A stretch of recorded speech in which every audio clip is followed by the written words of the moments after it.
Hi everyone, welcome to the webinar and workshop series conducted by TCS in lieu of the upcoming SCS exams happening in November 2024. My name is Nick and I'm the lead tutor and evaluator for SCS at TCS.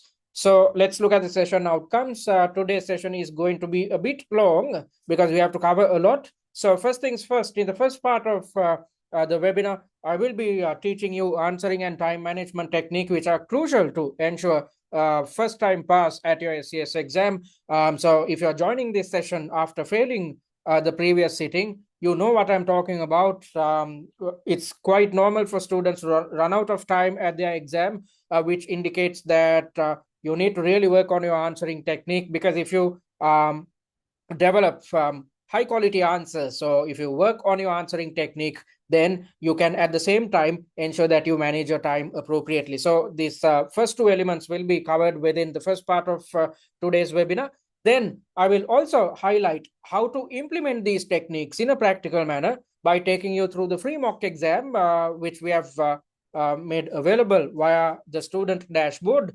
And whilst taking you through the question and answer, I will, as I mentioned earlier, highlight what you need to do when it comes to implementing the answering and time management techniques, which I'm going to cover in the first part of today's webinar. And in the last part of the webinar, I will be sharing tips, thereby ensuring that you do everything under your control to rebound from failure. Or I will be sharing information about common pitfalls faced by students, and I'll tell you what you need to do to overcome these pitfalls. If so, you would be extremely successful at your real examination. So let me quickly remind you the upcoming webinars and workshops which we have scheduled for you. So as you know, you have the chance of getting in touch with me on a weekly basis via these webinars and workshops. And the fourth webinar, exam prep, is happening next Saturday on the 19th of October at 9 GMT at the same time. So at the next webinar, I will be taking you through examiners' comments to make sure that you understand what you need to do to satisfy the marker. And on top of that, I will also highlight what you need to do to develop a high level of confidence and manage your stress levels, especially when attempting each of your mock exams. Because if you are exposed to exam stress when attempting mocks, after attending the fourth webinar, you'd know what to do to overcome these stressful situations. And if you keep practicing these techniques over and over when attempting the weekly mock exams which we have prepared for you, then you will successfully manage your stress levels at your real examination. And via the workshops, I will be taking you through questions covering E3, F3, and P3 syllabi to make sure that you are conversant with how each syllabus areas are tested at your exam, and what you need to do when it comes to developing answers. And at these workshops, I will also be conducting a Q&A. So by the time you are attending these workshops, according to our study plan, you should be done with at least 2 mock exams. So definitely you'd have questions. Even after watching masterclasses, if you feel that you're not too clear about a certain theoretical element or you have doubts, you can raise all these questions and concerns via these weekly workshops which we have scheduled for you. And the final workshop, which happens 2 or 3 days before your exam, I will be sharing last minute tips with you to make sure that you walk into your exam with the best type of positivity. If so, because if you believe in your skill set, you will definitely pass your SCS exam. All right, so first things first, let's look at answering technique. So I've come up with a number of steps, and when attempting each of our 6 mock exams, you need to adhere or keep practicing these steps in order to champion it. Because although I'm asking you to, although I'm teaching you these answering and time management techniques, when you try to implement them for the first time, you won't be successful. I'm asking you to develop something called an answer plan within 30 minutes. However, when you try to do it for the first time, you will take 45 to 50 minutes. That's quite normal. So with the intention of mastering these answering and time management techniques, which I'm going to teach you guys, you have to make sure to practice these answering and time management techniques across the 6 mock exams. If you keep practicing these techniques, it's as if you replicate the same methodology 18 times over across the 6 mocks. If so, you will be extremely successful at your real examination. So first things first, before you develop your answer or start developing the answer, you have to read the scenario, thereby allocating 5 minutes of your time. So what am I talking about? If you look at a typical exam question, um, it will consist or comprise of a scenario. So it could be an email which you are receiving, or your CFO hands over a certain document to you, or any other type of board member hands over a document to you. That's exactly what you can see in here in section number 2. 4 months have passed since the launch of eco extraction technology and the client feedback has been positive. CFO stops at your workstation and shares some information with you. So that's one of the ways in which your knowledge can be tested, or one of the ways in which your scenario will be developed. Or else it could be a situation where you receive an email from your CFO or some other board member. So what you need to remember is the examiner gives you an indication about what the company is facing at the present by giving you some information, thereby developing a scenario. And as part of the scenario, your knowledge will be tested via 2 or 3 requirements which come as subtasks. So if you look at task number 1 of this mock paper, section number 1, there are 3 subtasks in total. Subtask A carries a weightage of 30%, subtask B carries a weightage of 20%, and subtask C carries a weightage of 50%. So that's how your knowledge is tested. And always remember, as part of these scenarios, you will also gain access to 1 or 2 reference material. Usually you'd see one single reference material at your SCS exam, but you might gain access to multiple reference material as well. So this reference material gives you an indication about some type of an issue the company is faced at the moment, or gives you additional information about something, some type of an opportunity the company is trying to exploit. So by allocating 5 minutes, you are supposed to read through the entire scenario as well as the reference material. So you have to take 5 minutes of your time to read the entire scenario, thereby reading through the reference material as well as what appears within your scenario. So once you have read through the scenario and the reference material, you would gain a good understanding about what the company is facing at the moment. And then you should direct your attention towards reiterating each requirement in your own words in a concise manner. So the second step should be practiced with the intention of gaining a good understanding of the requirement, because most students end up failing the SCS exam because they are clueless about the requirement or they cannot understand the requirement. Why can't you understand the requirement clearly? Because it's quite long. Sometimes the requirement goes on to 2 or 3 lines. So when you are exposed to an extremely long requirement, since you're under exam stress and exam pressure, even though you try to read through this requirement on multiple occasions, you cannot get a clear understanding of what's expected from you.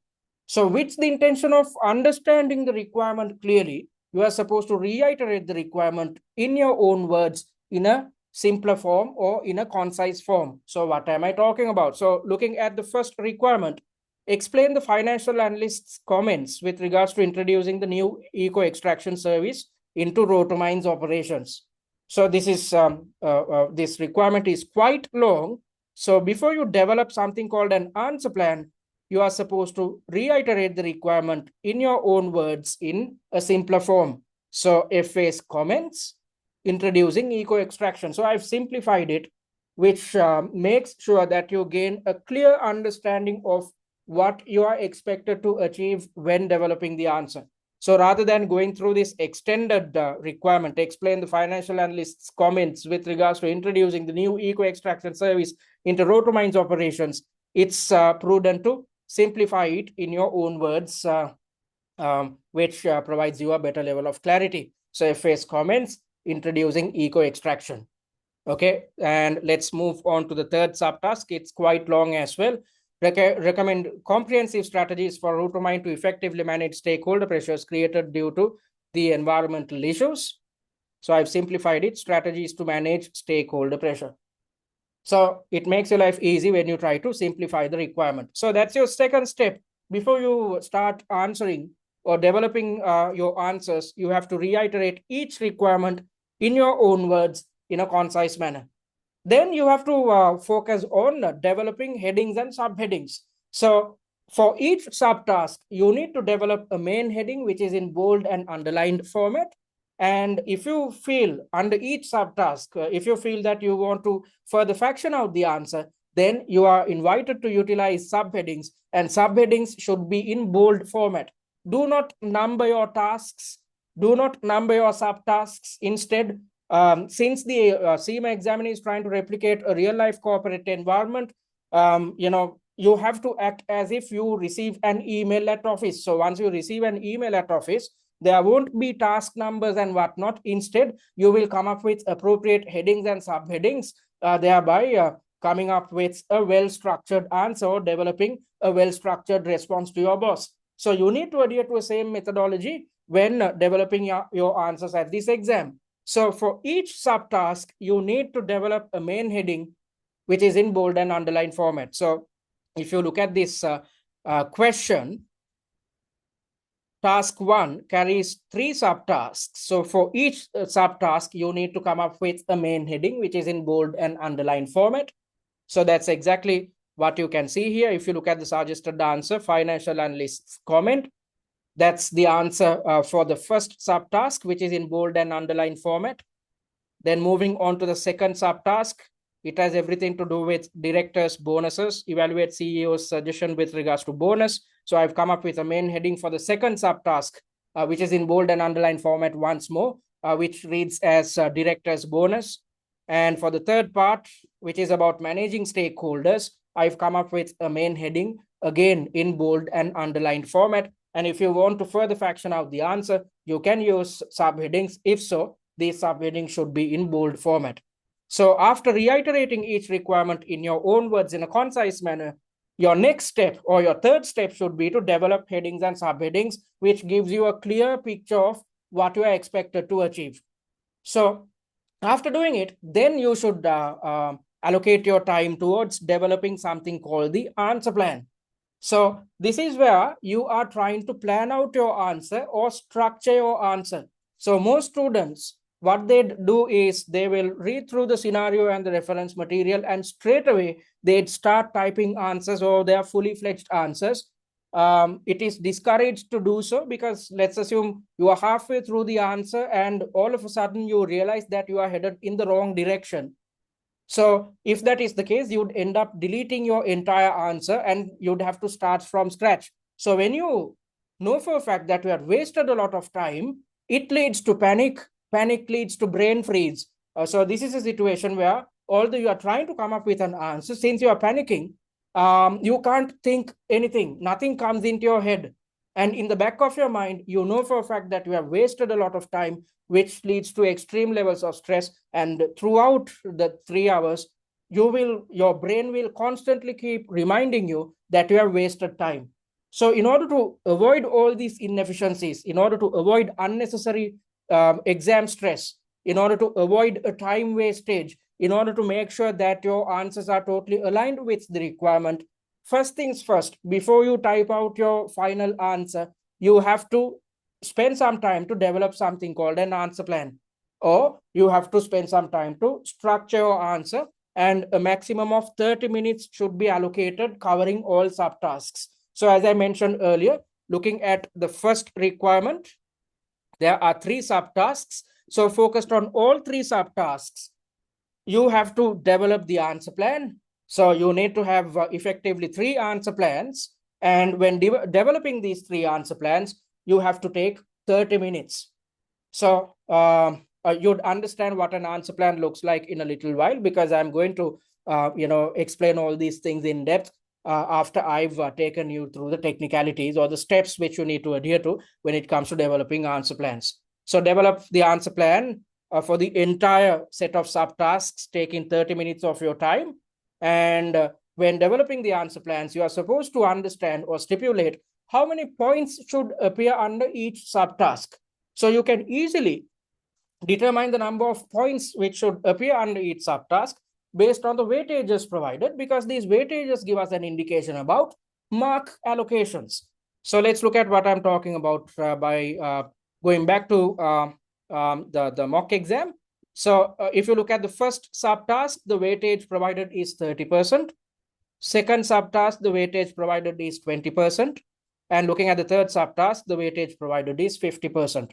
So this gives you a clear indication of how many marks are allocated. So for instance, the total mark allocation for one single task is 50 marks in total. So 30% of 50 marks come up to 15 marks, which indicates that for the first subtask, the CIMA examiner has allocated 15 marks, and 20% of 50 marks is 10 marks, and 50% of 50 marks is 25 marks. So based on the weightages, you can easily determine how much marks are allocated. And after understanding the mark allocations, you can easily determine how many answer points should appear, or how many valid points should appear within your answer plan. So each valid point carries 2 or 3 marks. So in order to gain 15 marks, you need to have 5 to 7 valid points within your answer pertaining to subtask A. So 5 to 7 valid points. Why 5 to 7 valid points? Because each valid point carries 2 or 3 marks. So in order to gain full marks, you need to at least have 5 to 7 valid points within your answer. So when you adhere to this methodology, you are not developing answers which are too short or too long. And at the same time, you are developing answers which are totally aligned with mark allocations. So you can easily understand how many points you should include under each subtask based on these weightages provided, because based on these weightages, you can determine mark allocations. And since each valid point carries 2 or 3 marks, then you can easily determine how many valid points need to appear under each subtask.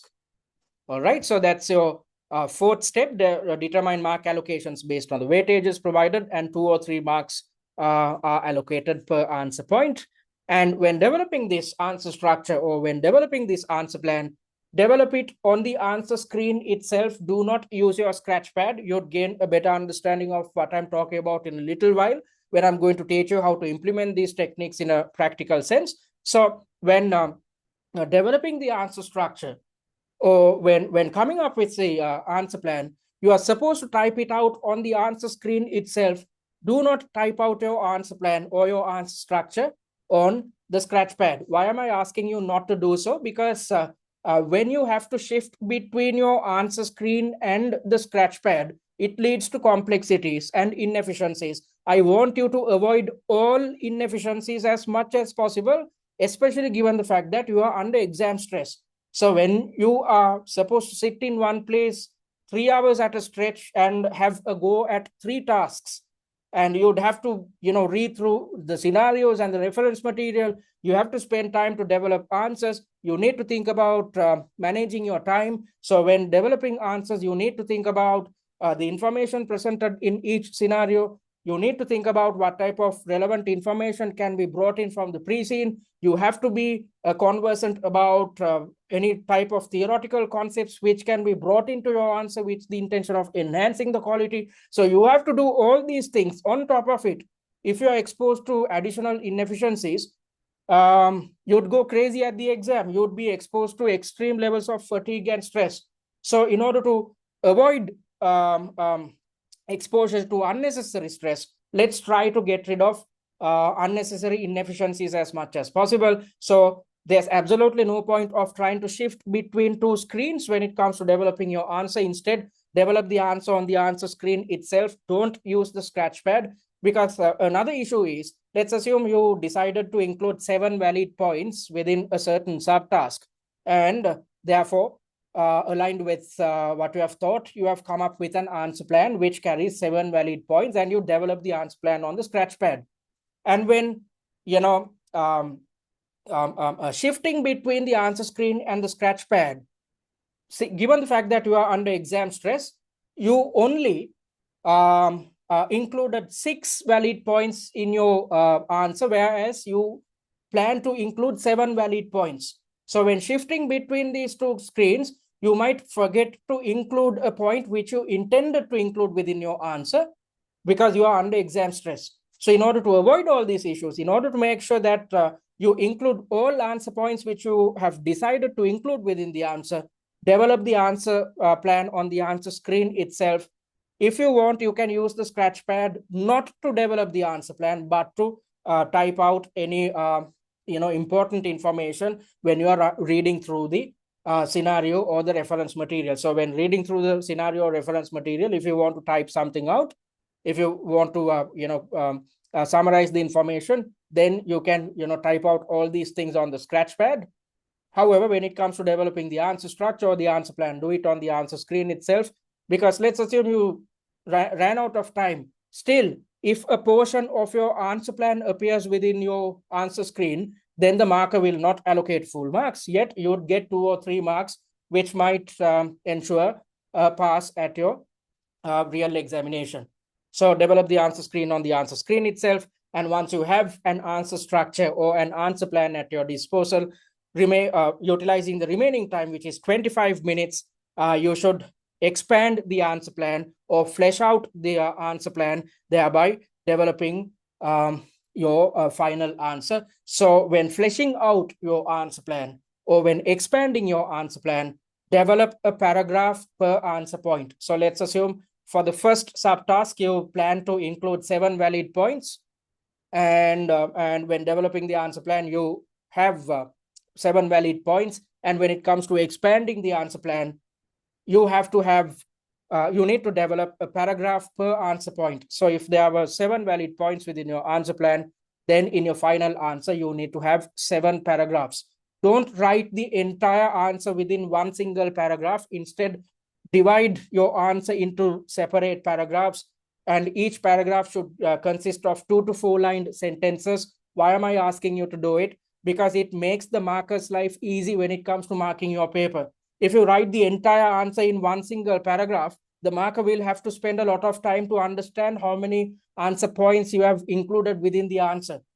And although you take 3 hours to attempt your paper, the marker takes only 10 to 13 minutes to mark your entire paper. So within 10 to 13 minutes, when the marker has to mark your paper and on top of that, determine how many answer points you have included within the answer, this leads to inefficiencies and you would be in the bad books of the marker. So rather than creating some type of negativity in the mind of the marker, when he or she is marking your paper, it's best to be in the good books of this individual. So with that in mind, stick to the guidelines provided by the CIMA examiner based on the number of answer points which we have thought to include within the answer.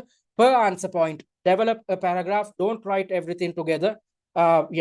For instance, if there were if you intended to include 7 valid points within your answer, then in your final answer you need to have 7 different paragraphs, and each paragraph should consist of 2 to 4 line sentences. So let me quickly show you what I'm talking about. So when it comes to developing the answer plan, this is what an answer plan should typically look like. So this is a summary of what you are trying to include within your answer. So this is your answer structure or your answer skeleton. So don't write extended sentences. Instead, keep things simple so that you can easily understand and plan out what you need to include when developing your answer. This will help you understand whether you have developed an answer which is aligned with the requirement. So as I mentioned earlier, it's best practice to reiterate each requirement in your own words in a concise form. The first objective of doing so is to gain a good understanding, a clear understanding of the requirement, and at the same time, whilst developing the answer plan, if you feel that you want to check whether you are headed in the correct direction, simply refer back to the simplified requirement, which will ensure that you gain easily or in a jiffy, you gain a good understanding of whether your answer plan is aligned with the requirement. So halfway through the answer plan, if you want to check whether you are headed in the correct direction, go back to the simplified requirement or refer back to the simplified requirement to check whether your answer is aligned with the requirement. So when developing this answer plan, you can always make sure that you develop an answer plan which is develop an answer which is aligned with the requirement. You can always make sure that you bring in relevant theoretical information when developing the answer. You can always ensure that whether you can bring in relevant information from the pre-scene with the intention of enhancing your answer. So just like in your at your office, you are spending some time to structure your answer before you develop the final response. So spend some time to develop an answer plan or to plan out your answer, utilizing 25 minutes of your time. Then the remaining time, which is 30 minutes, should be allocated towards expanding the answer plan in paragraph form. So this is how your final answer should look like. As you can see, the entire answer is in paragraph form. And for each valid point, I've developed a paragraph, and you can see that I've divided paragraphs and each paragraph consists of 2 to 4 line sentences. And when marking the paper, the examiner can quickly and easily determine how many points you have included within the answer. And when it comes to allocating marks, this makes the life of the marker extremely easy. So it's good to be in the good books of the marker. So adhere to these guidelines when attempting your mock exams, because although I'm asking you to develop the answer plan within 25 minutes, when you try to implement it for the first time, you will definitely take 40 to 45 minutes. You will definitely run out of time. You will be exposed to inefficiencies. However, if you keep practicing these techniques across the 6 mocks which we have developed for you, you will master these techniques at your real exam. So if you stick to this methodology, you will come up with answers which are totally aligned with the requirement and mark allocations. You will structure your answers appropriately. You will bring in relevant theoretical and pre-seen information with the intention of enhancing the quality of your answers, and you will never run out of time. All right. So these are the steps which you need to adhere to. So as I mentioned earlier, per subtask, you need to develop a heading, which should be in bold and underlined format. And if you want to further fraction out your answer, you can use subheadings. Let me quickly show you what I'm talking about. Let's see whether I've included subheadings within this answer.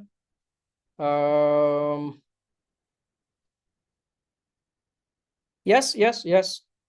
Annual escrow management fee and something else, and escrow setup and integration. To give information about 2 main elements covered within the mock exam, I've utilized subheadings which are in bold format. So that's exactly what you're supposed to do. And the expected typing speed is 20 words per minute. If your typing speed is not up to the requirement, then you will never manage your time effectively at your real examination. So with the intention of improving your typing speed, you can use a plethora of free resources which are available online. There are games and whatnot which will help you improve your typing speed. If not, simply purchase a newspaper every Sunday, and throughout the week allocate an hour on a daily basis and type out what appears within the newspaper. That's the best way to improve your that's one of the best ways to improve your typing speed, because typing speed has everything to do with muscle memory. So in order to improve your muscle memory when it comes to typing, you have to allocate an hour on a daily basis and work on your typing speed. If not, however much you try to implement the answering and time management techniques, you will run out of time if your typing speed is not up to par.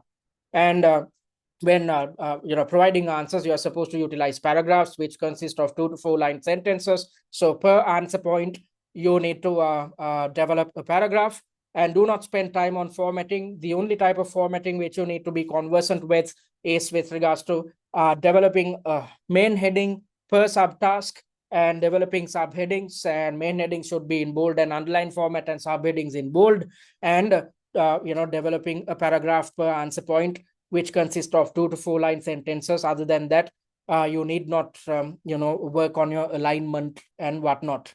And always remember, it's always about the quality of your answer, not the quantity. So that's exactly why I'm not asking you to adhere to a word limit. It makes absolutely no sense, because as I mentioned earlier, the CIMA examiner is trying to replicate a real life corporate environment. So in a real life corporate environment, is your boss going to be interested in the length of your response, or is the boss going to try and understand whether you have addressed all the concerns which was provided or which was highlighted in a certain email? So you should focus on the quality, not the quantity. Just because you write hordes and hordes of unnecessary information, you will never pass this examination. Instead, you need to solely work on your answering technique, If you significantly improve the way in which you structure your answers or plan out your answers, you will gain extremely good marks at your exam. I've seen tutors talking about a word count. It makes absolutely no sense.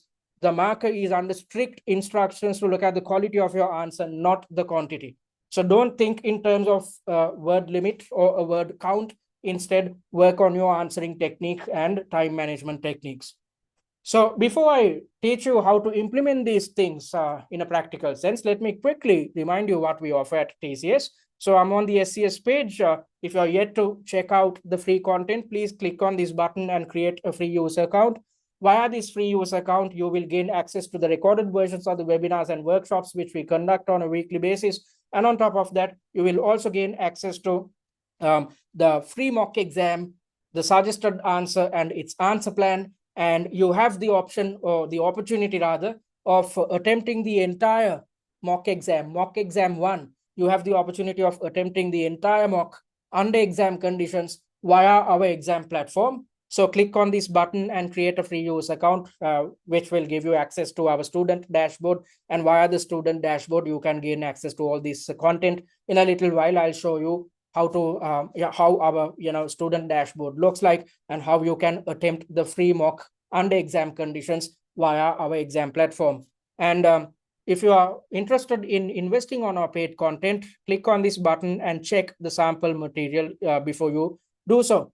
And if you are yet to join the SCS WhatsApp discussion forum, simply click on this button and join it. Via this group, I will be sharing hordes of free resource material. And on top of that, you can always engage in group learning. If you have any questions or concerns, I'm always there to help you out. So if you're yet to join it, please click on this button and join our SCS WhatsApp group. And talking about the two packages we offer, first things first, directing your attention towards the value pack. This is designed for those who are coming through the CIMA general route or who had completed E3, F3, and P3 OTQ examinations. So since you have already completed your OTQs, you are extremely conversant with theories. You simply need to, when it comes to preparing for your SCS exam, you simply need to work on your application skills. So it's of utmost importance that students who are preparing for the SCS exam have a good understanding about all theoretical elements and at the same time work on their application skills. So if you're coming through the general route, since you have done your OTQs, you already are aware of the theoretical concepts, so you need not spend time to learn theory. Instead, you need to solely dedicate your attention towards improving your application skills. So the value pack comes with the recordings of all webinars and workshops which we conduct on a weekly basis. You'd also gain access to the 6 mock exams with suggested answers. So on top of the free mock exam, you'd gain access to 5 additional mock exams. And when developing these 6 mocks, we have made sure to cover all syllabus elements to make sure that you are conversant with how each syllabus area is tested at your exam. And you'd also gain access to the suggested answers of these 6 mock exams. You'd also gain access to the pre-scene analysis videos, 3 videos in total. And once you had watched these 3 videos, you need not do anything else to decrypt pre-scene information. We have done it for you. You would have gotten an understanding about how we conduct our pre-scene analysis sessions and how comprehensive they are if you attended our second webinar, which was conducted last Friday. And you'd also gain access to the annotated pre-scene. Let me quickly show you what this document looks like. So we have come up with tutor annotations.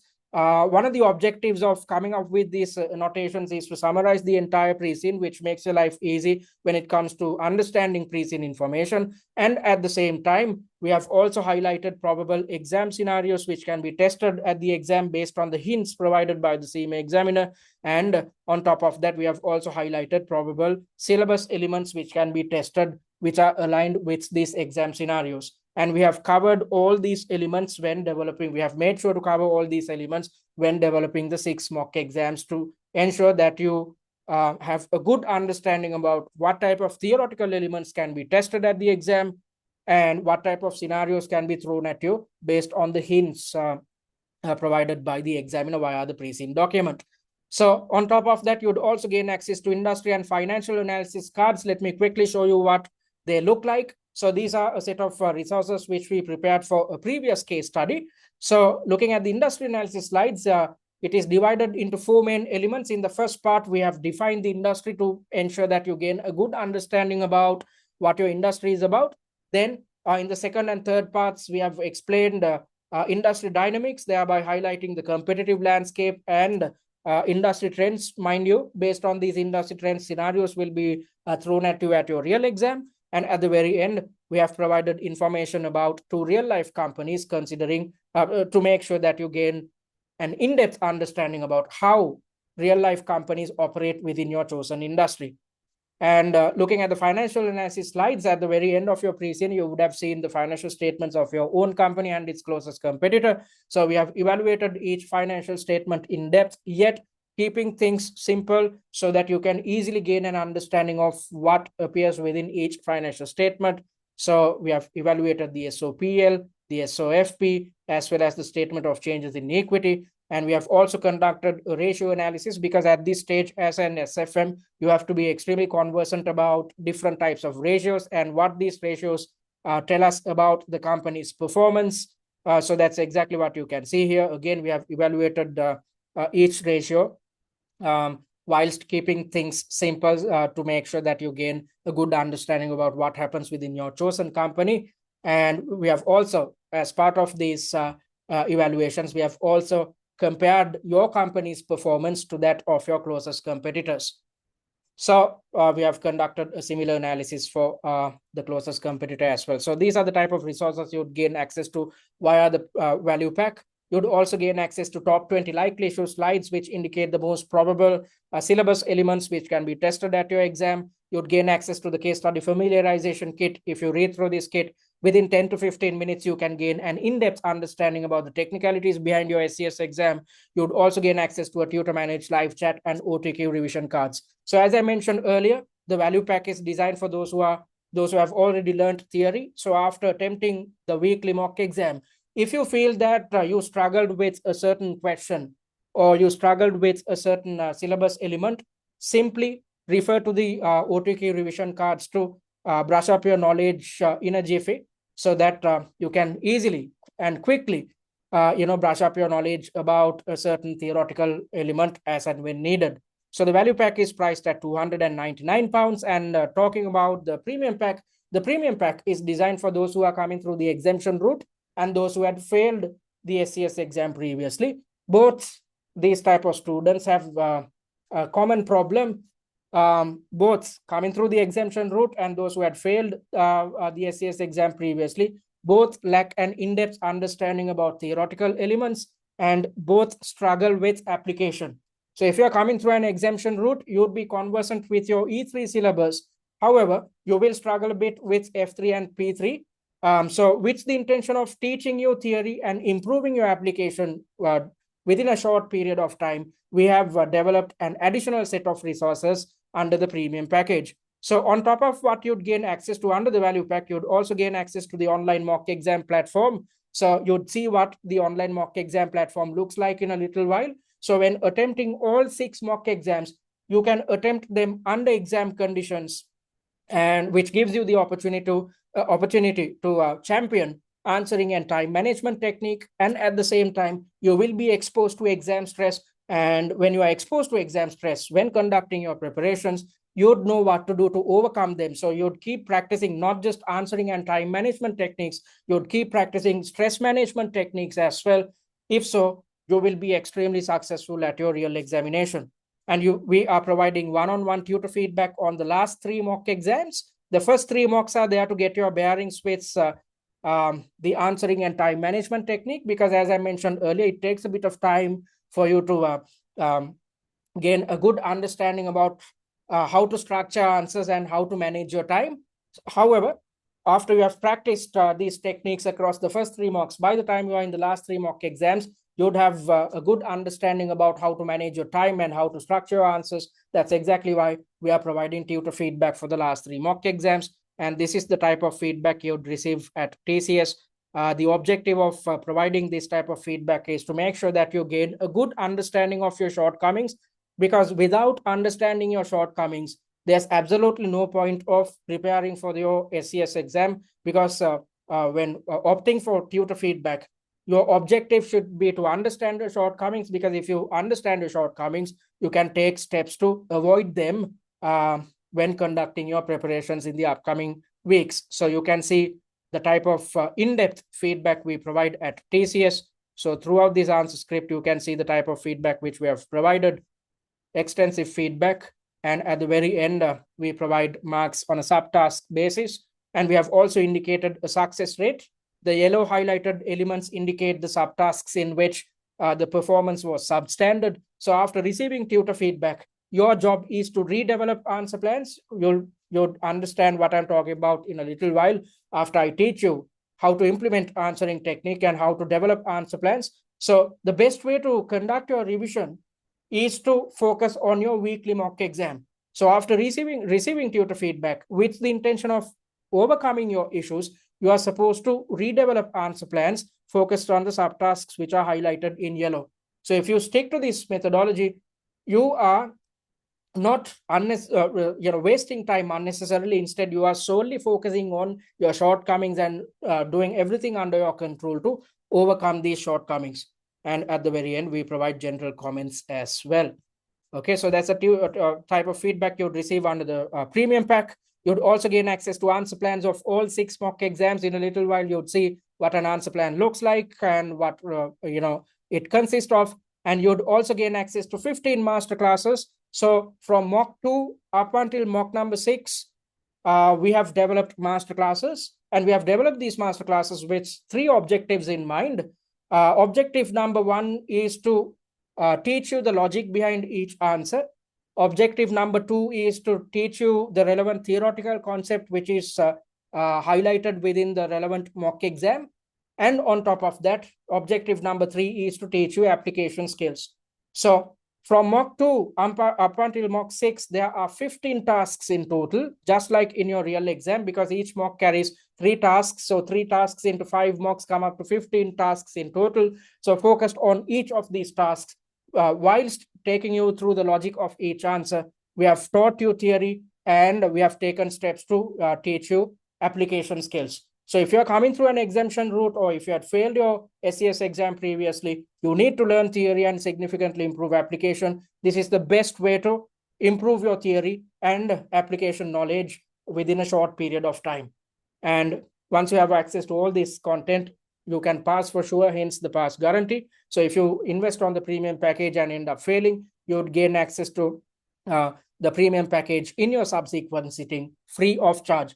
However, in order to claim the pass guarantee, you have to complete these 3 requirements. You have to complete all 6 mock exams. If not, you would be testing your luck at the exam. We have dealt with students who end up investing on the premium pack, yet only attempt 1 or 2 mock exams and end up failing, because you have to be conversant with how each syllabus is tested, syllabus area is tested at your exam. So with that in mind, you have to complete all 6 mock exams. And when attempting each of these mocks, you have to be honest to yourself. Don't go through the suggested answers, the answer plans, or the master classes. Instead, when attempting the mocks, try to give your best shot, because the objective of attempting mocks under exam conditions is to be exposed to inefficiencies, be exposed to exam stress, practice answering and time management, at the same time practice stress management, and to understand your shortcomings. Because after attempting each mock exam, you are supposed to conduct your revision focused on the weekly mock exam. I'll explain what you need to do on a weekly basis in a little while. So when attempting the mocks, your objective is to understand your shortcomings. So that's exactly why we are asking you not to refer to any answers. Try to give your best shot. Even if you're clueless about what type of answers you're supposed to develop, try to think logically and come up with an answer. Because if you're being honest when conducting your revision, you will easily understand what type of shortcomings you encountered and what you need to do to overcome your shortcomings. And you have to meet the performance criteria of 40% or higher for the last 3 mock exams. And we have come up with this performance criteria to make sure that you do a serious job when attempting the last 3 mocks, especially given the fact that you are receiving tutor feedback for them. So once you have completed all these 3 requirements, you can pass for sure. That's why we are guaranteeing your pass under the premium pack. The premium pack is priced at £899, which can be paid in 2 monthly installments of £449 each. or you can pay in full and save £100. If so, the price of the package is just $7.99. So you can invest on your preferred package by clicking on either of these buttons. Then let me quickly take you through the SCS study plan, which can be accessed via the website itself. So according to the study plan, we are in week number 3. You have ample time to conduct your preparations focused on the session which is happening in November. So the weekly study hours which you need to allocate within this week is 12 hours.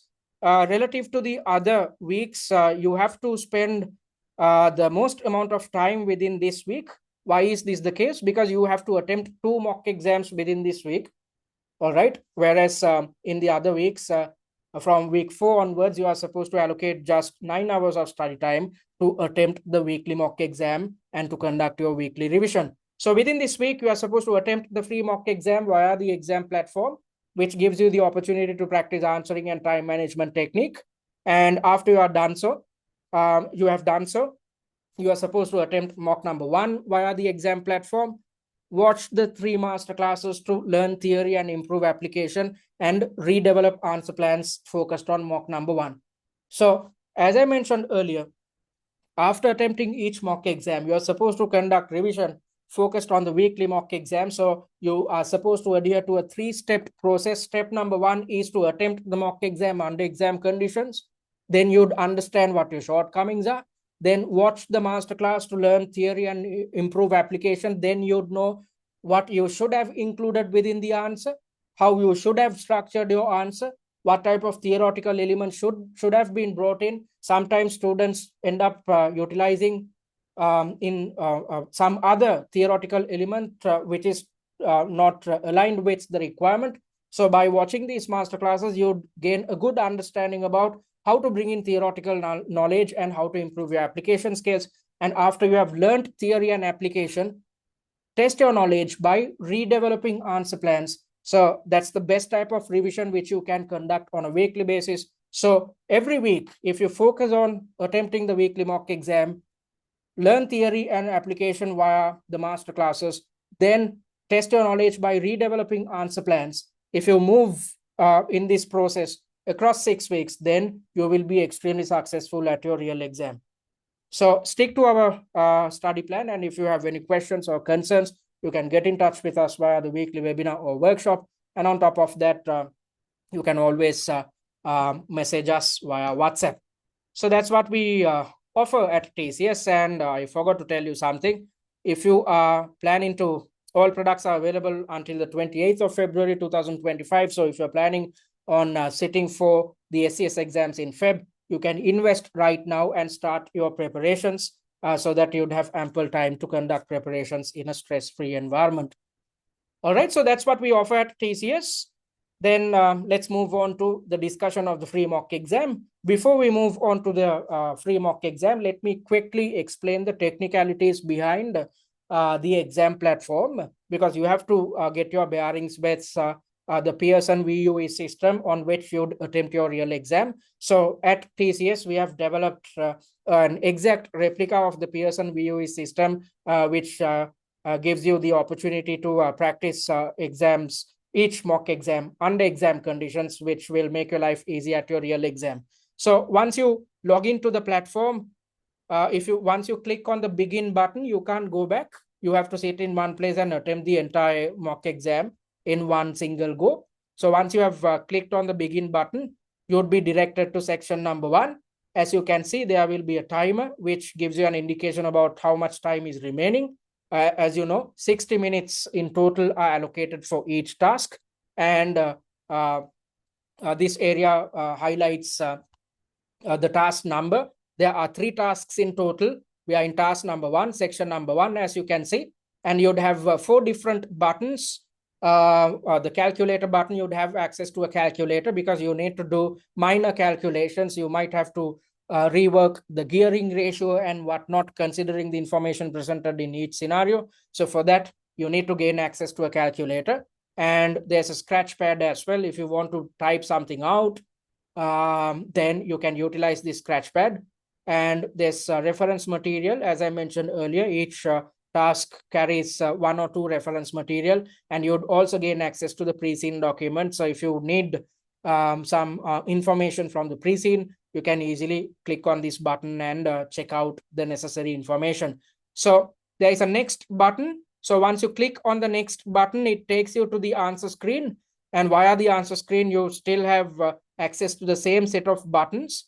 The timer is there and the task number. And you can see that there's a previous button. So once you click on the previous button, you can go back to the question, but it's unnecessary because by clicking on the pre-scene button, you'd gain access to the information which appears within your task. So this is what this is what I'm talking about. So whilst being on the answer screen, once you click on the pre-scene button, you'd gain access to the pre-scene document as well as the requirement or the task. So you need not go back to the task to read out or try to understand what the requirement is, because there's a pop-up which appears within your answer screen itself. So that's that. And once you have once your time runs out, you would be directed to task number 2, or let's assume when the time allocation is 60 minutes, you have completed everything within 55 minutes, then you can click on the submit button. If so, you would be directed to the next task. And once you click on the once you click on the submit button, so let's assume you click on the submit button. Once you click on it, you are in section number 2. You can't go back. There is no previous button. Instead, there's only a next button. Once you click on the next button, it takes you to the answer screen, which is applicable for section number 2. And with regards to the type of reference material you'd gain access to, reference material can be accessed via the question platform as well as the answer screen. This is exactly what you can see here. You can gain access to the reference material within the answer screen itself, which makes your life easy when it comes to developing the answer plan. And you gain access to different types of reference material. It could be a scanned document, or it could be just a set of paragraphs. And on top of that, via the answer screen itself, you'd gain access to the pre-scene info as well as the information which appears within the task, again, with the intention of ensuring that you can easily develop the answer plan whilst gaining access to all necessary content within one single page. Okay, so that's how the exam platform, or that's what the exam platform looks like. So let's try to understand how to implement answering and time management techniques. So I'm going to take you to our exam platform. So once you have created a free user account, or once you have invested on paid content, this login button will read as Access Dashboard. Click on it. Then click on My Courses. Then in front of SCS free or your paid account, you'd see an Access Content button. Click on it. And oops, why isn't this working? Okay, all right, all good. So once you click on SCS free, you'd gain access to the video content, study material, as well as the mock exam. The question and the answer can be accessed via the exam platform in one single place. And via the exams tab, you'd gain access to the exam platform on which you can attempt the mock exam under exam conditions. So once you click on mock number 1, you'd be directed to the exam platform. You won't see the begin button because of my screen share settings. So once you begin the exam, you can see the timer keeps running out, and you have access to reference material, the pre-scene, as well as the task. You have access to a scratch pad and a calculator. All right, so and once you click on the next button, it takes you through to the answer screen. So when developing, the first step is to, rather than typing out your fully fledged answer, the first step is to develop something called an answer plan. So when developing the answer plan, do it on the answer screen itself, because it makes your life easy, given the fact that you have access to all the reference material here. So you can look at the reference material and keep typing out or developing your answer plan.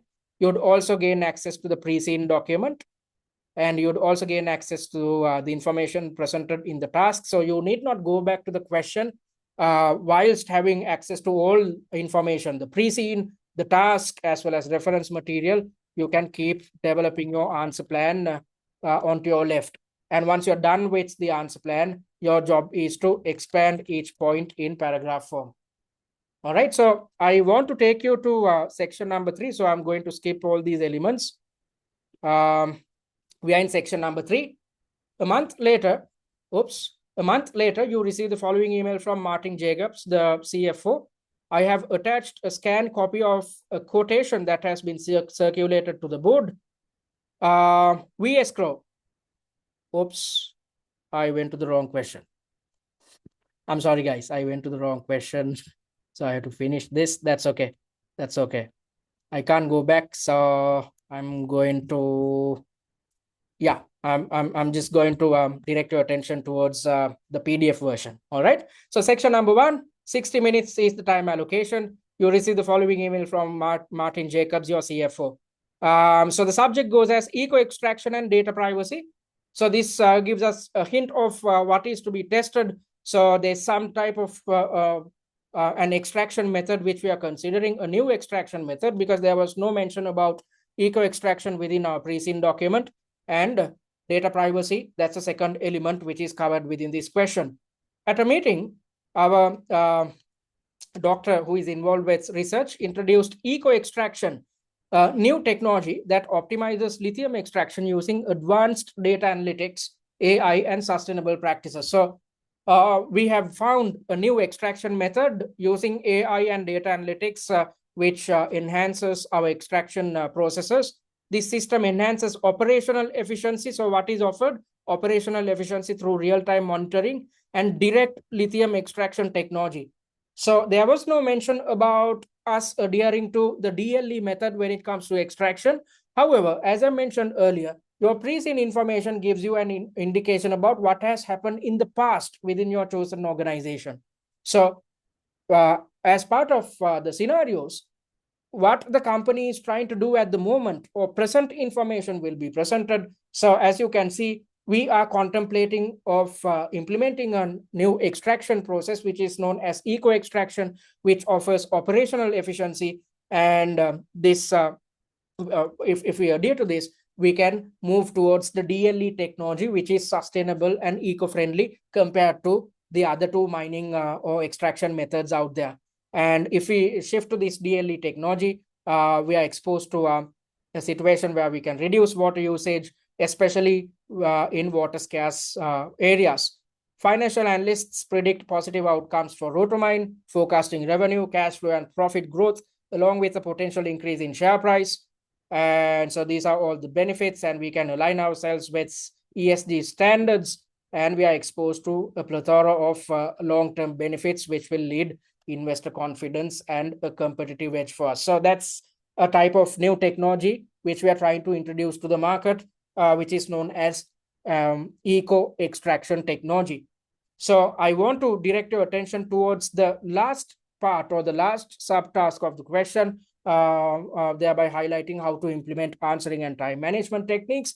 On an unrelated matter, I'm sharing an article which was published on Daily Poland.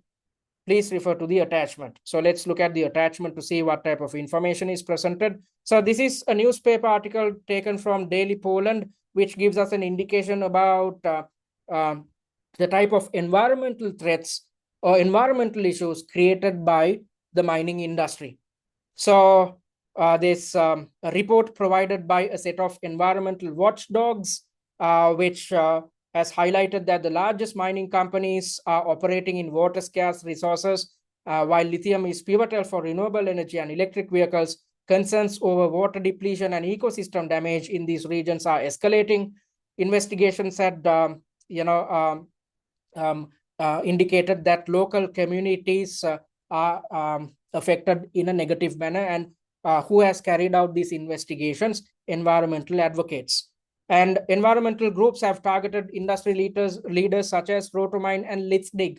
So this newspaper article highlights our name as well as our closest competitors, which will impact our reputation in a negative manner.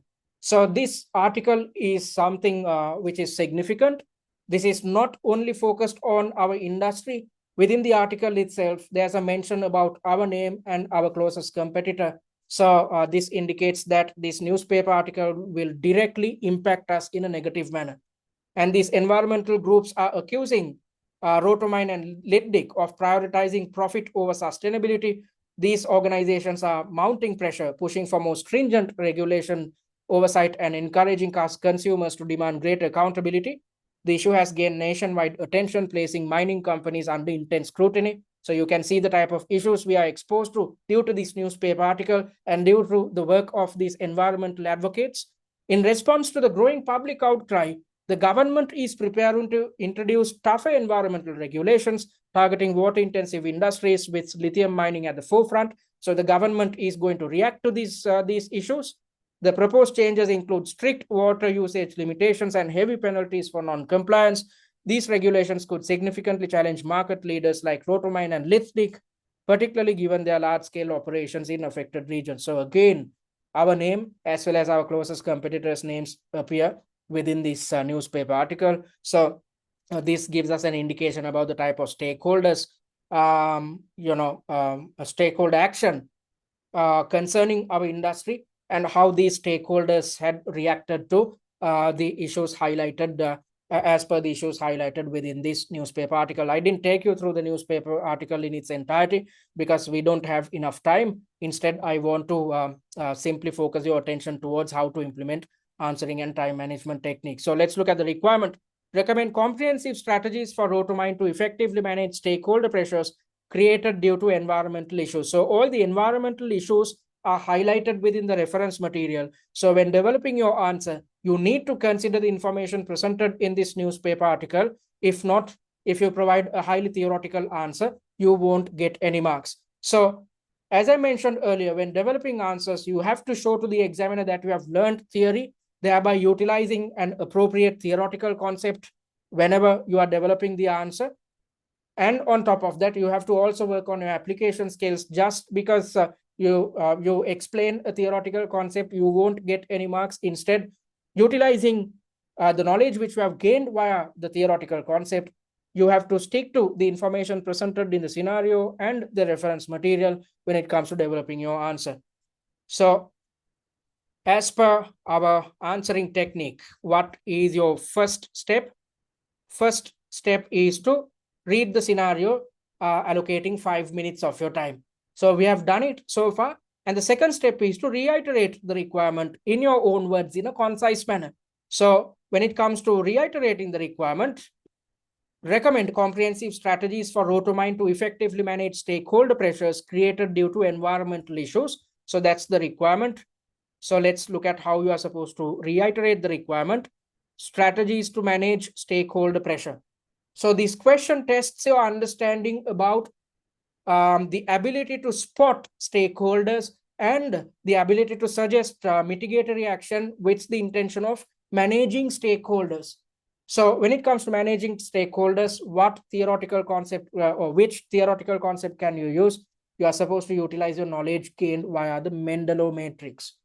Okay, so you have to implement the Mendelov matrix. So what you have learned via the Mendelov matrix when developing the answer. So your first step is to reiterate the requirement in your own words in a concise manner. That's exactly what you can see here. Strategies to manage stakeholder pressure. And what should be your next step? Develop headings and subheadings. So I've come up with a main heading, which is in bold and underlined format, which goes as managing stakeholders. So after you have developed the heading, and if necessary, you can use subheadings as well, then you should direct your attention towards developing the answer plan, and a maximum of 30 minutes should be allocated for all subtasks. So I'm not going to take you through the entire task. Instead, I'm solely going to direct your attention towards the last subtask. However, when implementing answering and time management techniques, when attempting each mock exam, you have to allocate 30 minutes in total, thereby developing the answer plans of all subtasks within 30 minutes. So when it comes to developing the answer plan, you are supposed to determine the mark allocations. And based on the mark allocations, you can easily stipulate how many points should appear within your answer or within your answer plan. So as per the weightage provided 50%, 25 marks are allocated for this question. So let's move on to understand what or how you should structure your answer. So first things first, when it comes to managing stakeholders, as per the Mendelov matrix, we are supposed to identify stakeholders. If we identify the stakeholders, then we can take steps to manage each type of stakeholders, right? So as per the information presented in the reference material, there's an indication about advocacy groups. So as per the information presented in here, these are the environmental activists, and as per the newspaper article, they have a high level of interest because they are driving all these pressures within our industry as per the newspaper article. However, it appears that each advocacy group will have a low level of power, because if they had a high level of power, they can work on their own and take action against us. However, as per what appears within this newspaper article, they are not too powerful to take action against us as well as Litdig. So that's exactly why they are trying to pressurize the government. So this indicates that these individuals have a high level of interest. However, their power is low. And although that is the case, they can harness the power of the government. Although their own power is less, they can harness the power of the government. So when dealing with these type of stakeholders, as per the Mendelov matrix, when you are dealing with a set of stakeholders who have a high level of interest and a low level of power, what is the mitigate reaction which you need to take to manage these stakeholders? You need to keep these individuals informed. So with that in mind, you are not supposed to negotiate directly with these individuals, because when we try to deal directly with them, they can do a press briefing once more, and they can say that we try to influence them unnecessarily, and this in turn leads to adverse publicity. So rather than trying to deal with these individuals directly, it's better to keep all stakeholders informed. Thereby, we should use the media to engage with these individuals rather than directly engaging with them. We have to engage with these individuals via media, thereby explaining our own narrative about the issue. So the newspaper article carries information about what the industry is facing at the moment. They have not approached us for comments. So with the intention of keeping the public as well as related stakeholders informed about our stance or our narrative, we have to do a press briefing. Okay, so that's how we are supposed to deal with advocacy groups. So as you know, as per the Mendelov matrix, when it comes to managing each and every type of stakeholder, we need to look at the level of power and interest. And when evaluating each stakeholder type, and when suggesting action to manage each type of stakeholder, I've utilized or considered the level of interest and the level of power. So first things first, looking at the advocacy group, we can see that these individuals have a high level of interest but a low level of power. However, they have the ability of harnessing the power of the government. So you have to keep these individuals informed. Then another set of stakeholders highlighted within this newspaper article is with regards to the government. As per the news article, the government is supposed to, due to the pressures created by environmental advocacy groups, the government is trying to pass a certain law. So this indicates that the government has a high level of power.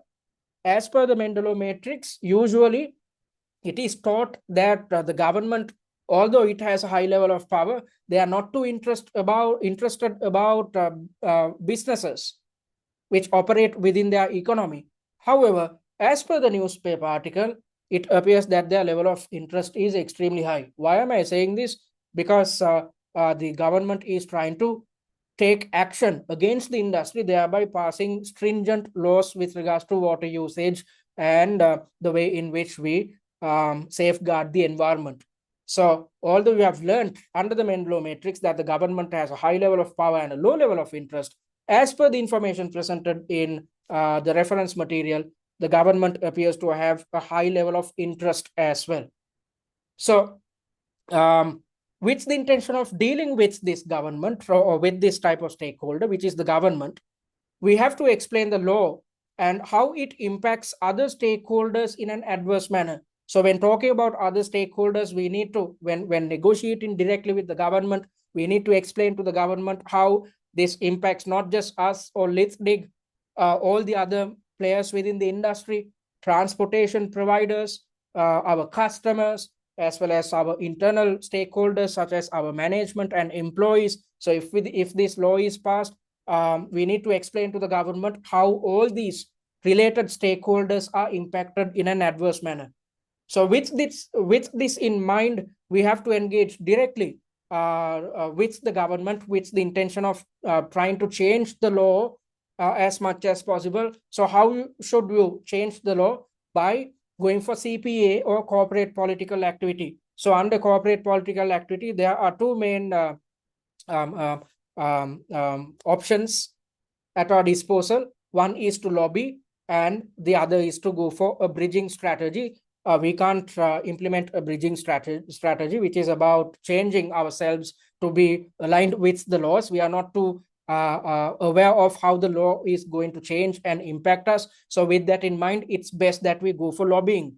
So whilst going for lobbying, if necessary, after dealing directly with the government, if we gain in-depth information about how the law is going to impact us or what type of law is going to be implemented within our industry, then we should take steps to change our internal dynamics as and when necessary.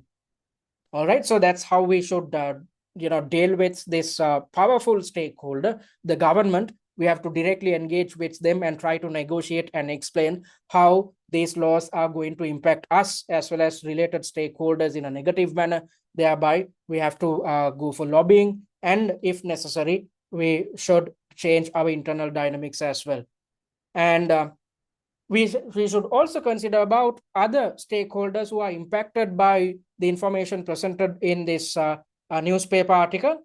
Our clients as well as logistics providers who depend on us will be negatively impacted. So it's better to collaborate with these parties, our clients as well as logistics providers, and try to make sure that they align themselves with what we practice with regards to ethical and sustainable behavior.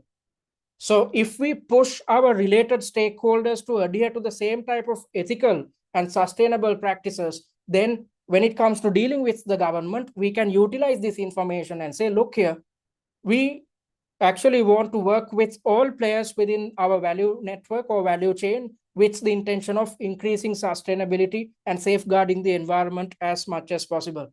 And when dealing with the government, when negotiating with the government, rather than us negotiating on our own, it's best that we get the clients and logistics providers on board so that we can negotiate as a group of companies, which significantly improves our level of power. And when it comes to lobbying, we have to always highlight, we are trying to save the livelihoods of our employees as well as investments of shareholders. However, we should not engage with excessive lobbying. If so, it will create a negative picture in the minds of lawmakers, and they will take action against us if we try to lobby too much or if we try to lobby extensively. So there should be a good balance when we are conducting lobbying. Our objective should be to safeguard the investments of our shareholders and the stakeholders who depend on us, rather than solely focusing on our profits. And it's best to think about our competitor Litdig as well, because as per the newspaper article, they are impacted in a negative manner, because not just our name was highlighted, our closest competitor's name was highlighted within the news article. So this indicates that these individuals have, or Litdig will definitely have a high level of interest about this matter. And we should also make sure, since these individuals or this company has a high level of interest about this matter, we should involve them when trying to deal with the government with the intention of changing the laws as and when needed. So if both companies work together, if both us and Litdig both work together, our level of power increases. On top of that, if we invite our clients as well as logistics providers or any other type of related stakeholder to join us when conducting negotiations with the government, our level of power will significantly increase. So the general analysis, after highlighting how to manage each type of stakeholder and what type of action we need to take to manage these stakeholders. The general analysis which I've included is to conduct an internal investigation to see whether the information provided in the article was factual. If so, we have to accept fault publicly. That's the correct thing to do, thereby showing to all stakeholders that we are running our business in a responsible manner, and we have to take mitigatory steps if these findings in which appear within the newspaper article is factual. We have to take action to improve our sustainability standing. So with that in mind, we have to take mitigatory action, and the type of mitigatory action which we take should be publicized via media and via our website. All right, so that's the answer. What was the requirement? To highlight how to manage stakeholders. So when developing this answer, as I mentioned earlier, I utilize my knowledge taken from the Mendelov matrix, which appears within your E3 syllabus, which is the relevant concept or conceptual framework you should use when trying to manage stakeholders. And on top of that, I've also considered the information presented in the reference material, which is relevant to this scenario. And considering the information presented in the reference material, I've come up with a highly practical answer, which is totally aligned with what appears within the Mendelov matrix. Okay, and taking 30 minutes of your time, you are supposed to develop such answer plans focused on all subtasks. Then once you have an answer plan at your disposal, your next step should be to expand the answer plan in paragraph form. So for each valid point, you need to come up with a single paragraph which consists of 3 to 4 lined sentences. So that's exactly what you can see within our suggested answer. I've come up with a main heading which goes as managing stakeholders, which is in bold and underlined format. And for each point, I've come up with a paragraph which consists of 3 to 4 lined sentences. So that's exactly what you're supposed to do as per our answering technique. So if you adhere to this technique or methodology, you will manage your time effectively, because you are not trying to multitask. You are spending some time to plan, and once the plan is there, you are spending some time to expand the plan, thereby typing out your fully fledged answer, rather than trying to plan as well as type at the same time. Most students out there, as I mentioned earlier, right after reading through the scenario, they'll start typing out the answer. So you are trying to think as well as type. And when you are under extreme levels of exam stress, you can't do both together. Instead, it's better to focus on each element one at a time. Focus on planning, allocating 30 minutes of your time. Once the plan is there, when it comes to typing out your fully fledged answer, your life becomes easy because you need not think. It's simply a matter of expanding each and every point which you have highlighted within the answer plan.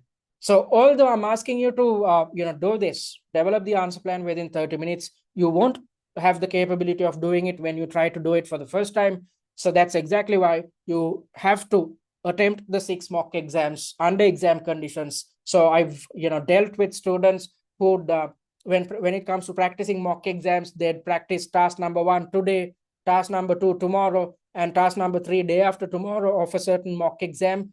However, at the exam, you have to sit in one place 3 hours at a stretch and keep repeating answering and time management techniques across 3 tasks. So in order to be conversant, or in order to be exposed to exam stress, in order to be conversant with your answering and time management technique as well as stress management techniques, which you'd learn next Saturday, you have to attempt all 6 mock exams under exam conditions. That's the best way to achieve a sure pass at your SCS examination. So those who stick to our study plan and attempt a mock exam per week end up gaining more than 100 marks when the pass mark is just 80. Why is this the case? Because we have developed a study system where you are supposed to attempt the weekly mock exam via the exam platform. And once you have attempted the mock, you are supposed to watch the master classes to learn theory and improve application skills. A little while back, I took you through the answer plan. That's exactly how I've conducted the other master classes as well. So the objective of the master classes is to teach you the relevant theoretical concept. I taught you how to or what type of concept should be utilized when it comes to managing stakeholders, which is Mendelov matrix. Then the other objective is to highlight application skills. I also explained what you need to do with regards to improving your application skills when developing the answer whilst taking you through our answer plan. So once you have learned the relevant theory and once you have learned application skills, put your knowledge into practice by redeveloping the answer plan. Once you have redeveloped the answer plans, compare your fresh answer plans to the answer plans which we have provided to further improve your understanding about what you need to do to improve the content and structure of your answers. Because take it from me, if you can develop high quality answer structures, you will gain extremely good marks at your real examination. All right, so that's that. Having said that, let's move on to the and practice answering technique by attempting mock number 1 on TCS's exam platform. We have given you access to the entire mock. So, find 3 hours at a stretch and attempt the mock exam via our exam platform, which looks like this. As you can see, the time is still running. So I'm going to complete the mock exam. Once you have completed it, you can download your answer script or click here to return to your account. Okay. So make use of these free resources we offer at TCS for your benefit. Before I move on to the last part of the webinar, let me pause the recording. Some questions had come through. I'll address them. Then I'll return to the webinar once more. All right, folks, thank you very much for those questions. I hope I addressed everything. So some of you might have failed your SCS exam previously, unfortunately. So if you are one such individual, you need to know what to do to overcome your issues. If not, you'd keep repeating the same mistakes over and over again. So first things first, you have to conduct your personal reflection and try and understand what went wrong last time. You need to be honest to yourself and see whether you gave your best shot last time. And in a little while, I'm going to take you through major shortcomings faced by most students when conducting preparations focused at the SCS exam. So when conducting your personal reflection, try to understand whether you were exposed to any of the issues which I'm going to highlight in a little while. If so, for each issue, I will be providing solutions to help you overcome these issues. So you need to implement these solutions when conducting your preparations this time. So you need to diagnose the reasons first and address them this time. If not, as I mentioned earlier, you'd keep repeating the same mistakes over and over again. So in order to improve your chances of passing, you have to refer to the mock exams, the suggested answers, and the answer plans. Because as I mentioned earlier, we have developed 6 mock exams. Why 6 mocks? Because it takes 6 mock exams to cover the entire syllabus. If you had referred to past exam variants, you know what I'm talking about. There are 6 variants under each pre-seen document. So it takes 6 mocks to cover the entire syllabus. So it's best that you are conversant with each syllabus element covered within our mock exams. And at the same time, you are conversant with answering time management and stress management techniques. And you might not have opted for tutor feedback last time. And if you, ended up failing, it's best that you opt for tutor feedback this time, because without understanding your shortcomings, you do not stand a chance of overcoming them at your real examination. So the action plan should be to work smarter than the previous attempt, which is to stick to our study plan. So as per our study plan, you simply need to allocate 9 hours of your study, 9 hours of study time, out of which your real responsibility is to allocate just 4.5 hours, 3 hours to attempt the weekly mock exam, and 1.5 hours to conduct your revision, thereby redeveloping the answer plan focused on the weekly mock. Everything else is handled by us. It just takes about 2.5 to 3 hours to watch all 3 master classes focused on your weekly mock exam. So on a weekly basis, if you can allocate just 9 hours of study time, which is to attempt the mock exam, watch master classes, and redevelop answer plans, you need not do anything else. If you keep working across 6 weeks, you will be extremely successful at your real examination. So that is the smartest plan out there.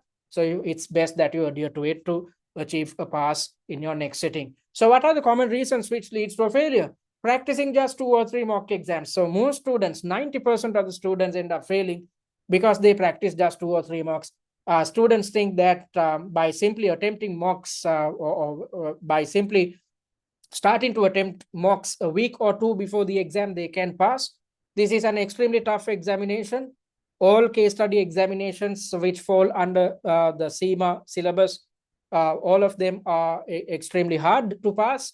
So especially given the fact that this is the last examination, you have to attempt all 6 mock exams. If not, you will be testing your luck at your real exam.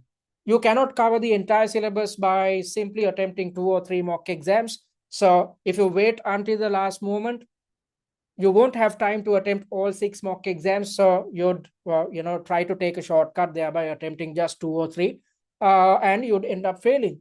So you have to make up your mind to stick to our study plan. I'm not asking you to do too much. Just find 9 hours of study time per week and attempt the 6 mocks on a weekly basis. If so, you would be conversant about the type of scenarios which can be tested at the exam, how your theoretical knowledge will be tested, and how to develop your answers at your real examination. And not practicing mocks under simulated exam conditions is a problem because, as I mentioned earlier, there are individuals who attempt a certain mock exam in a staggered approach. They'd attempt the task 1 today, the second task tomorrow, and the third task day after tomorrow. Whereas at the exam, you have to sit in one place and have a go at all 3 tasks across 3 hours.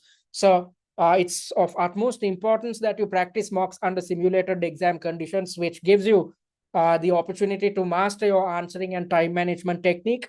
And on top of that, when you attempt the entire mock exam across 3 hours, you'd be exposed to fatigue.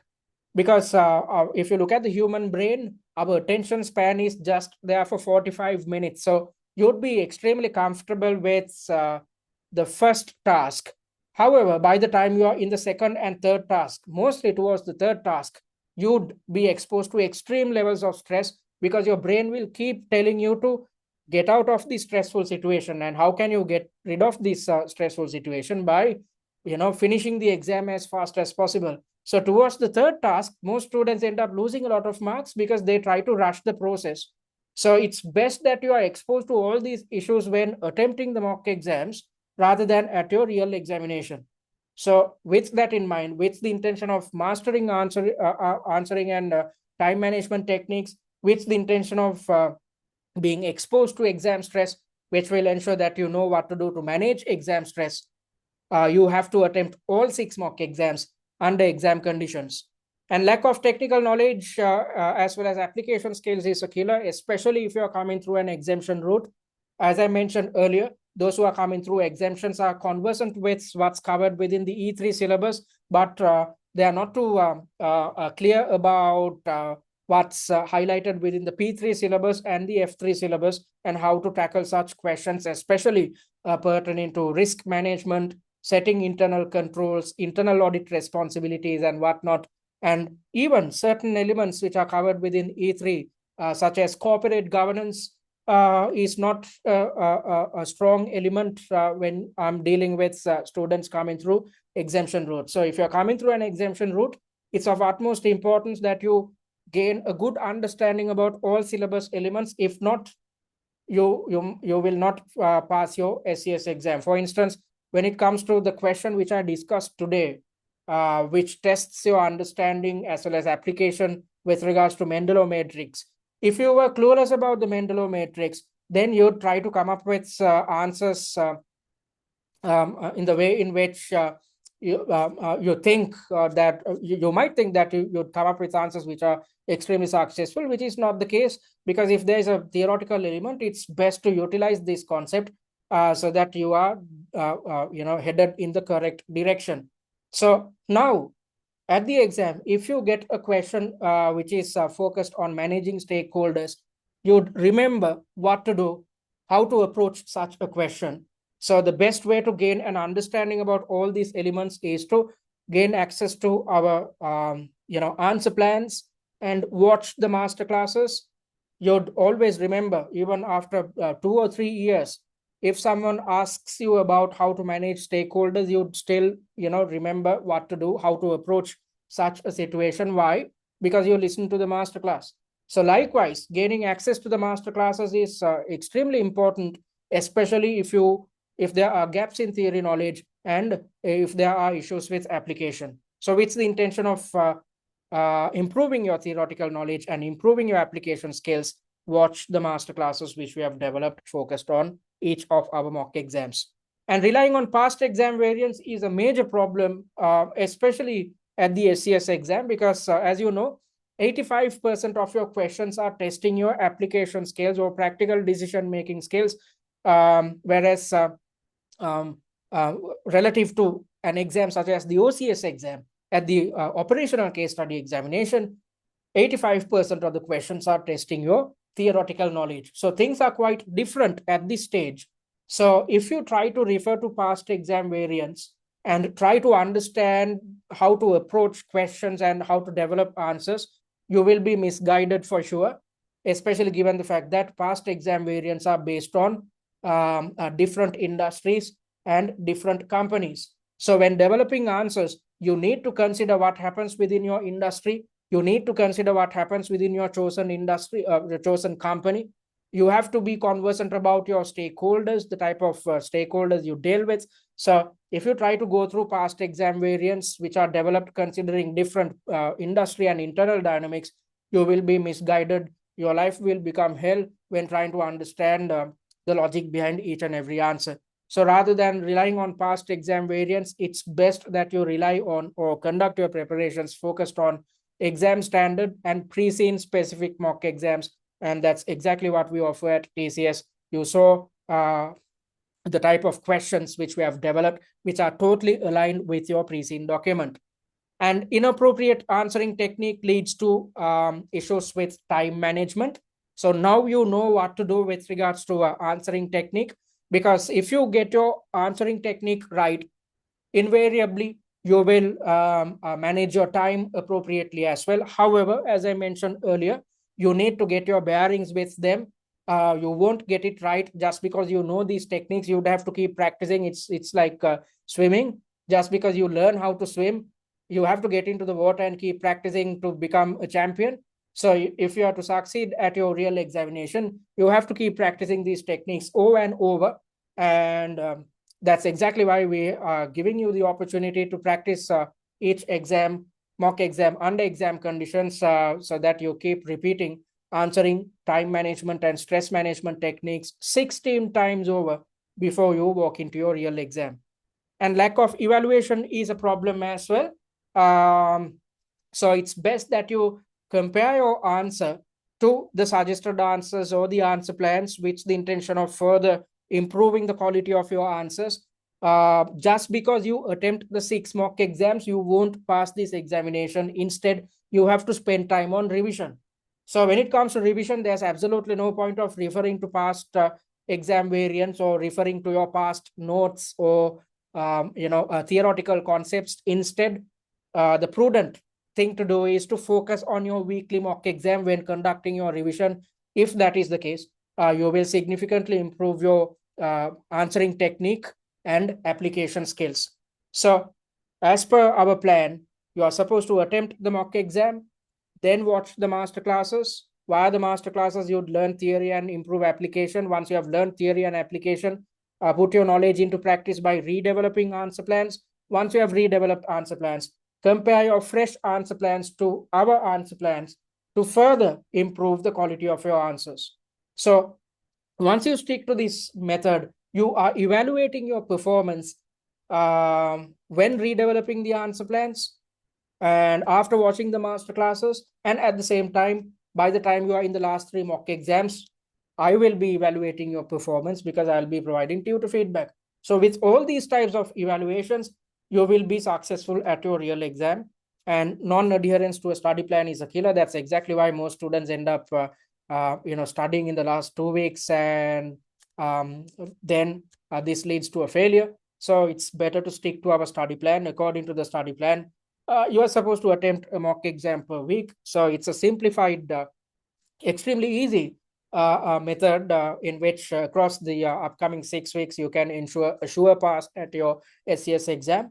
So I hope you'd adhere to this study plan. If you are thinking of sitting for the exams happening in November, you have to start preparations now. Don't waste any time, because if you wait for long, then you'd have to do 2 or 3 mock exams on a weekly basis. If you try to do 2 or 3 mock exams in a weekly basis, then you won't have enough time to conduct your revision, because I know for a fact most of you are not into full-time studies. You have your daily jobs, and you have to do your carry out your responsibilities within your families, and on top of that you have to conduct your preparations, SCS related preparations. So things are not easy. That's exactly why we have developed a study plan which makes sure that you conduct everything which is necessary within just 6 weeks, just by allocating 9 hours of study time per week. So we have taken everything onto our shoulders. Make use of the resources we offer, and stick to our study plan. If so, you can avoid all these issues and be successful at your exam. So I said that you are supposed to conduct a personal reflection. When doing so, try to figure out of these issues, what type of issues you encountered. Now you know what to do to overcome each of these issues.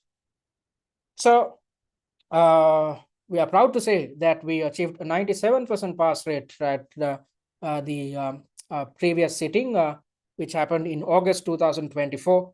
And this student, completed all 3 mock exams, came through FLP, passed all 3, not mock exams, rather, case study exams in the first sitting itself, thereby completing CIMA within just 9 months. Every 3 months, this individual completed case study examination. So started OCS in Feb and did MCS in May, and ended up doing SCS in August, and gained 96 marks simply by adhering to our study plan and attempting a mock per week. So you can achieve a similar feat if you stick to our study plan. So having said that, I'm opening up for the second Q&A. Let me pause the recording. All right, folks. So thank you very much for those questions and concerns. I hope I addressed everything, and I hope you'd stick to our study plan.